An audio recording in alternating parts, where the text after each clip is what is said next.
علیکم ورحمۃ اللہ۔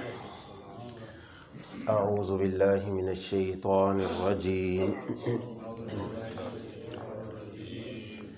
بسم اللہ الرحمن الرحیم۔ وعندهم قاصرات الطرف اتراب، ھذا ما توعدون لیوم الحساب،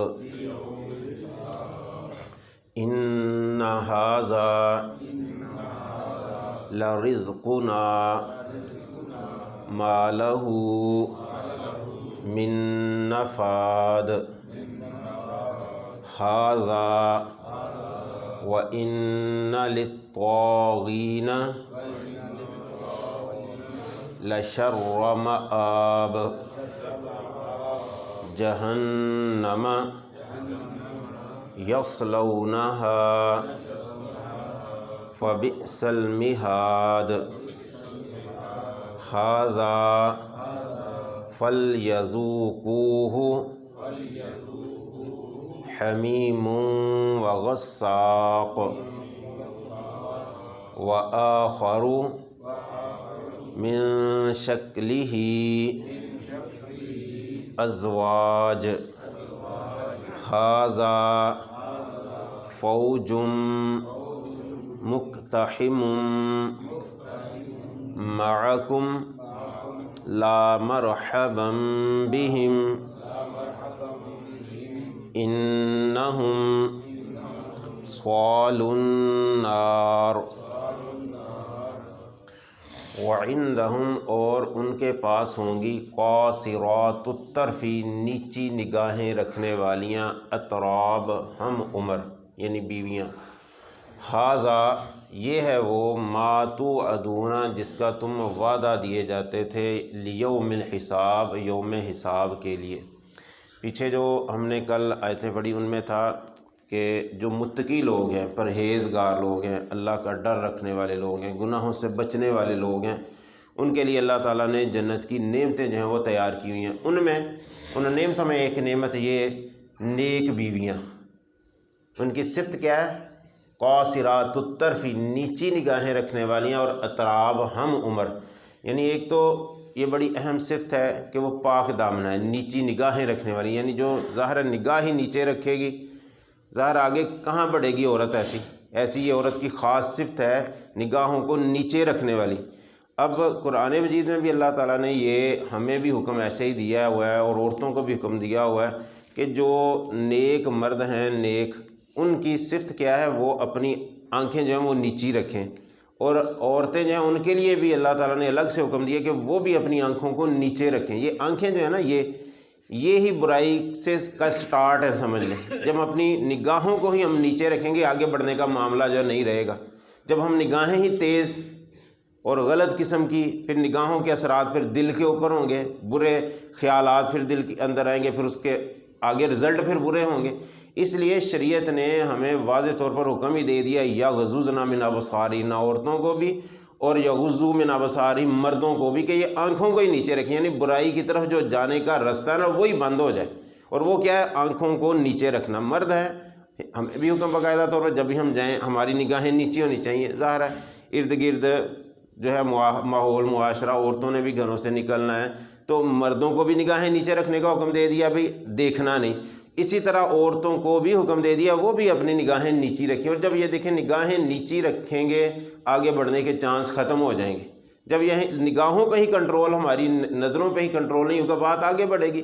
جس طرح نبی کریم صلی اللہ علیہ وسلم نے فرمایا نا کہ انسان کی زندگی میں جو اس کے لیے زنا کا حصہ ہوتا ہے نا وہ لکھ دیا جاتا ہے کہ یہ اس نے کر کے رہنا ہی رہنا ہے، اور اس میں آپ نے یہ وضاحت فرمائی کہ آنکھوں کا زنا جو ہے وہ دیکھنا ہے، زبان کا زنا جو ہے یہ بولنا ہے، ہاتھوں کا زنا جو ہے یہ پکڑنا ہے، ہاتھ لگانا ہے، ٹچ کرنا ہے، اور شرمگاہ جو ہے اس کی تصدیق یا تکذیب کرتی ہے۔ یعنی پھر رزلٹ کہاں ہوتا ہے؟ شرمگاہ کی طرف۔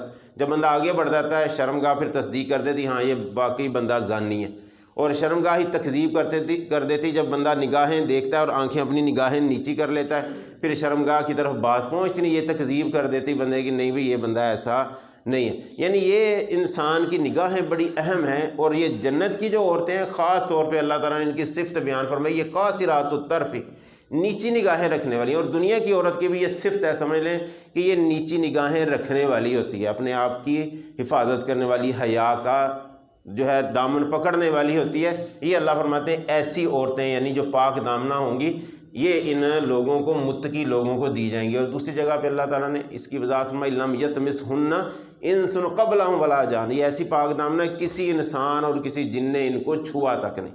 پاک دامنہ عورتیں جو ہیں، بیویاں جو ہیں، وہاں پہ اللہ تعالیٰ ان کو عطا فرمائے گا۔ اور دوسری صفت اطراب، ہم عمر ہوں گی۔ یہ اطراب ہم عمر، ایک ہوتی ہے ایج کا بھی جو ڈفرینس ہوتا ہے نا، فرق، ایک بہت زیادہ بڑھاپے میں ہو عورت اور مرد ہو جوان، پھر بھی وہ بات نہیں بنتی، یا مرد بوڑھا ہو اور عورت نوجوان ہو پھر بھی بات نہیں۔ ہم عمر ہونا نا، ایج کا ایک جیسا ہونا، اس کے بہت زیادہ اثرات ہوتے ہیں ایک دوسرے کے ساتھ محبت کرنے کے۔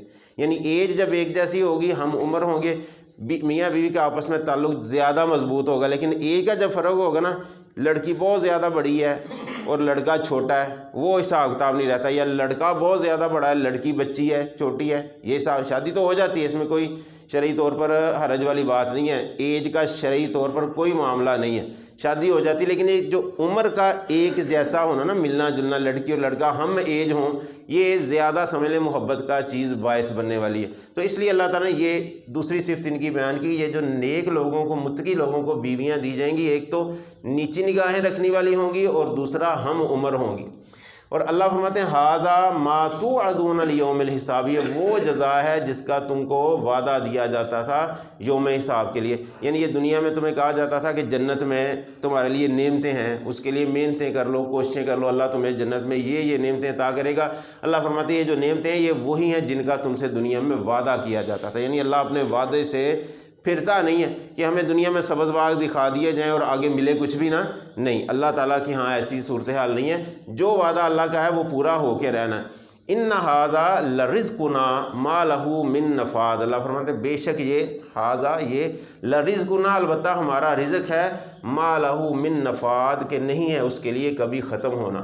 اللہ تعالیٰ نے وہاں پہ رزق کا بھی بندوبست ایسا کیا ہوا ہے جو کبھی ختم ہونے والا ہی نہیں۔ یعنی جنت میں نہریں اللہ تعالیٰ نے پانی کی لگا دی، چشمے، نہریں، شراب کی، دودھ کی، شہد کی۔ ایک نہر ہے کہ ایک گھر میں پانی کا انتظام چلے، پانی ختم ہو گیا، بعد میں پانی لانا پڑے گا، نہر نہیں اللہ تعالیٰ نے گھروں میں لگا دی ہے۔ قرآن مجید میں اللہ تعالیٰ نے سورۃ محمد صلی اللہ علیہ وسلم میں یہ فرمایا کہ ان کے گھروں میں پانی کی نہریں ہوں گی، جنت میں دودھ کی نہریں ہوں گی، شراب کی نہریں ہوں گی، شہد کی نہریں ہوں گی۔ یعنی ختم ہونے کا سلسلہ ہی نہیں، نہر برابر چل رہی ہے۔ یہ بھی نہیں کہ نہر پیچھے سے خشک ہو گئی ہے، پانی بند ہو گیا ہے، یا شہد آنا بند ہو گیا، نہیں، نہر نہیں اللہ تعالیٰ، یہ وہ ہے رزق اللہ فرماتے کبھی ختم ہونے والا ہے ہی نہیں، جو جنت میں اللہ تعالیٰ نے رزق دیا۔ اور پھر جو کھانے پینے کے لیے رزق کا سلسلہ ہے، بندے کے دل میں چاہے آئے گا کہ یہ میں پھل فلاں کھاؤں، ٹہنی اس کے قریب آئے گی اور اس میں سے کھائے گا، بعد میں ٹہنی جب اپنی جگہ پہ واپس جائے گی پھر اس کے اوپر پھل لگ جائے گا۔ یعنی یہ بھی نہیں کہ سیزن نہیں ہے، آج اب یہ آپ پھل مانگ رہے ہیں جنت میں لیکن آپ کو مل نہیں جی یہ سردیوں میں آپ کو ملے گا، یا یہ آپ کو گرمیوں میں ملے گا، ابھی تو اس کا سیزن نہیں، آپ کیوں مانگیں؟ نہیں، رزق ہر وقت جس طرح کا چاہے گا بندے کو دستیاب ہوگا۔ بلکہ رزق اور یہ چیزیں ہیں، ان کے علاوہ بھی اللہ فرماتے ہیں وہ ہوگا جس کے بندے کے دل میں خواہش آئے گی، وَلَكُمْ فِيهَا مَا تَشْتَهِي انفسکم، جو بھی دل میں خواہش ہوگی اللہ کی طرف سے وہ پوری ہوگی۔ یعنی کمی کوتاہی والا سلسلہ ہی نہیں کہ وہاں پہ کوئی چیز کم ہے، کوئی چیز مل نہیں رہی، نہیں، ایسا اللہ فرماتے ہے ہی نہیں۔ ہمارا رزق وہاں پہ ایسا ہے کہ کبھی وہ ختم ہونے والا ہے ہی نہیں۔ ھذا، اللہ فرماتے یہ ہے معاملہ، یعنی یہ سارا معاملہ جو کچھ پیچھے باتیں بیان ہوئی کچھ ان میں، یہ کن لوگوں کے لیے؟ متقی لوگوں کے لیے۔ اب اس کے برعکس دوسرے لوگ جو ان کا رزلٹ کیا ہے؟ اللہ فرماتے وَإِنَّ لِلطَّاغِينَ لَشَرَّ مَآب، اور بلا شبہ سرکشوں کے لیے، للطاغین، یہ طغیانی سے، سرکشی سے، للطاغین جو سرکش لوگ ہوتے ہیں دنیا میں، لشر مآب، البتہ ان کا ٹھکانہ بہت برا ہے۔ پیچھے کیا تھا؟ جو متقی لوگ ہیں، متقی لوگوں کے ٹھکانے اچھے ہیں، ان کے لیے رزق ہے، بیویاں ہیں پاکیزہ۔ اب جو دنیا میں سرکشی کا مظاہرہ کرتے ہیں، سرکشی کیا ہے؟ اپنے آپ سے باہر ہو جانا، اللہ اور اللہ کے رسول کا نافرمان بن جانا، جو دل میں آئے جی میں کروں گا جی، یہ ہے سرکشی۔ اللہ فرماتے ہیں ایسے سرکش بندوں کا ٹھکانہ جو ہے بہت ہی برا ہے۔ ان کے لیے کیا ہے؟ جہنم یصلونہا فبئس المہاد۔ اللہ فرماتے ہیں یعنی جہنم ہے، یصلونہا وہ اس میں داخل ہوں گے، فبئس المہاد اور وہ بہت ہی برا ٹھکانہ ہے۔ مہاد ٹھکانہ، آرام کرنے کی جو جگہ ہوتی ہے، جس طرح ماں کی گود کو بھی مہد کہہ دیا جاتا ہے۔ تو اللہ فرماتے ہیں کہ یہ جہنم ہے کن لوگوں کا ٹھکانہ؟ جو دنیا میں سرکش ہوئے پھریں، اپنے آپ کو جو سمجھتے ہیں کہ میں بڑی چیز اور حد سے بڑھ جاتے ہیں، اللہ فرماتے ہیں وہ جہنم میں داخل ہوں گے، جو کہ بہت ہی بری آرام کرنے کی جگہ۔ اب یہاں پہ ہم دیکھیں ہمارا معاملہ کن لوگوں کے ساتھ؟ سرکش لوگوں کے ساتھ ہیں ہم، یا کہ متقی اور پرہیزگار لوگوں کے ساتھ ہیں؟ اگر تو ہمارا معاملہ متقی پرہیزگار لوگوں جیسا، پھر سمجھ لیں ہم اس لسٹ میں چلے گئے۔ لیکن اگر ہمارا معاملہ اس کے الٹ ہے، ہم کہہ رہے ہیں جو دل میں آئے گا جی کروں گا میں، سرکشی اسی کو کہتے ہیں نا، جدھر پانی میں کہتے ہیں پانی میں طغیانی آ گئی، سرکشی آ گئی، یہ وہی لفظ طغیانی والا، طاغین۔ پانی کیا ہوتا ہے؟ پھر ایسے نکلتا ہے باہر، کوئی پھر اس کو پرواہ نہیں ہوتی کدھر جا رہا ہے کدھر نہیں جا رہا۔ اسی طرح جب انسان بھی بے پرواہ ہو کے چلتا ہے نا، کوئی ٹینشن نہیں جی مجھے کسی کی، پھر اس کا ٹھکانہ پھر اللہ تعالیٰ نے جہنم ہی رکھا۔ ہم پابند ہیں، ہم اپنی مرضی نہیں کر سکتے کہ جی اپنی مرضی جو میرا دل آئے گا میں کروں گا، نہیں، ہم پابند ہیں شرعی طور پر، جو اللہ کا، اللہ کے رسول صلی اللہ علیہ وسلم کا حکم ہوگا اس کے مطابق چلیں گے تو معاملہ سیدھا۔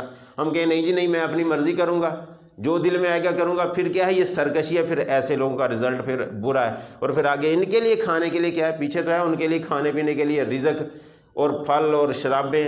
اللہ فرماتے ہیں ھذا یہ ہے، فَلْيَذُوقُوهُ تو چکھیں اس کو، حمیم وغساق، کون کون سی چیزوں کو؟ ایک کھولتا ہوا پانی، وغساق اور پیپ۔ کہاں جنتیوں کی نعمتیں متقی لوگوں کی، شرابیں مل رہی ہیں، دودھ مل رہا ہے، پانی مل رہا ہے، شہد مل رہا ہے، اور کہاں یہ کھولتا ہوا پانی اور پیپ کن لوگوں کے لیے؟ سرکش لوگوں کے لیے۔ یعنی کھولتا ہوا گرم پانی، وہ بھی قرآن مجید میں اس کی اللہ تعالیٰ نے دوسری جگہوں پہ وضاحت میں، اتنا گرم کھولتا ہوا ہوگا، منہ میں ایسے ڈالیں گے یہ سارا چیز گل گل کے نیچے پخانے کی جگہ سے باہر آ جائے گی، اتنا گرم اور کھولتا۔ اور پھر پیپ، جہنمیوں کا خون جسم سے نکلے گا، پیپ نکلے گی۔ ہم دیکھیں تصور بھی ذہن میں لائے نا، ہمیں کراہت محسوس ہوتی ہے، اور یہ کھانے کو دیا جائے، پینے کو دیا جائے، کیا حشر ہوگا اس وقت؟ اللہ ہمیں محفوظ فرمائے۔ یہ کب ہے؟ جب آج ہم سرکش ہوئے پھریں گے، آج جو دل میں آئے گا نا وہ کریں گے، تب پھر یہ رزلٹ ہمیں دیکھنا پڑے گا۔ اللہ ہمیں سرکشی سے محفوظ فرمائے۔ تو یہ اللہ فرماتے ہیں ان لوگوں کا کے لیے یہ کھانے پینے کے لیے کھولتے پانی، پیپ، وآخر من شکلہ ازواج، اور دوسرے عذاب بھی ہیں، من شکلہ اس کی مثل ہی، اس شکل کے ہی، ازواج کئی قسموں کے۔ اللہ فرماتے ہیں یہ تو ہے نا گرم کھولتا ہوا پانی ہے، پیپ ہے، اور اس کی مثل ہی کئی قسم کے وہاں پہ عذاب ہیں۔ جس طرح جنت میں کئی قسم کی نعمتیں ہیں نا، طرح طرح کی نعمتیں، جہنم میں بھی طرح طرح کے عذاب ہیں، کئی قسموں کے عذاب ہیں۔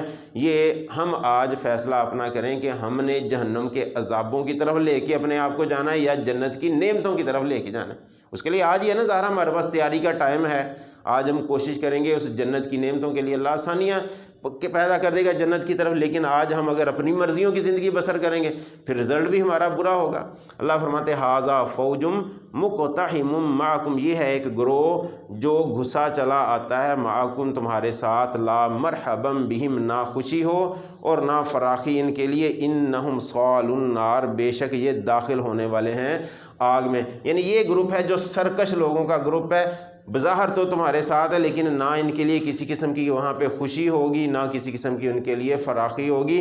یہ جہنم میں داخل ہونے والے لوگ ہیں، جہنم کی آگ میں کسی قسم کا ان کو سکون نہیں۔ اور دوسری طرف دیکھیں متقی لوگوں کے بارے میں کیا، لا خوف علیہم ولا هم یحزنون، کسی قسم کا غم اور خوف نہیں ہوگا، خوشیاں ہی خوشیاں ہوگی۔ لیکن ان لوگوں کے لیے، اس گروپ کے لیے نہ کوئی خوشی ہے، نہ کوئی ان کے لیے آسانی ہے، سختیاں ہی سختیاں۔ اور یہ لوگ جہنم کی آگ میں داخل ہونے والے کون؟ جو دنیا میں سرکش ہوئے پھرتے ہیں۔ اللہ ہمیں سرکشی سے محفوظ فرمائے، اللہ ہمیں گناہوں کی زندگی سے محفوظ فرمائے، اللہ ہمیں نیکیوں کی زندگی بسر کرنے کی توفیق نصیب فرمائے، اور اللہ اس کے عوض اللہ ہمیں اپنی رحمت سے جنت الفردوس کا داخلہ نصیب فرمائے، جہنم کے عذابوں سے اللہ ہم سب کو محفوظ فرمائے۔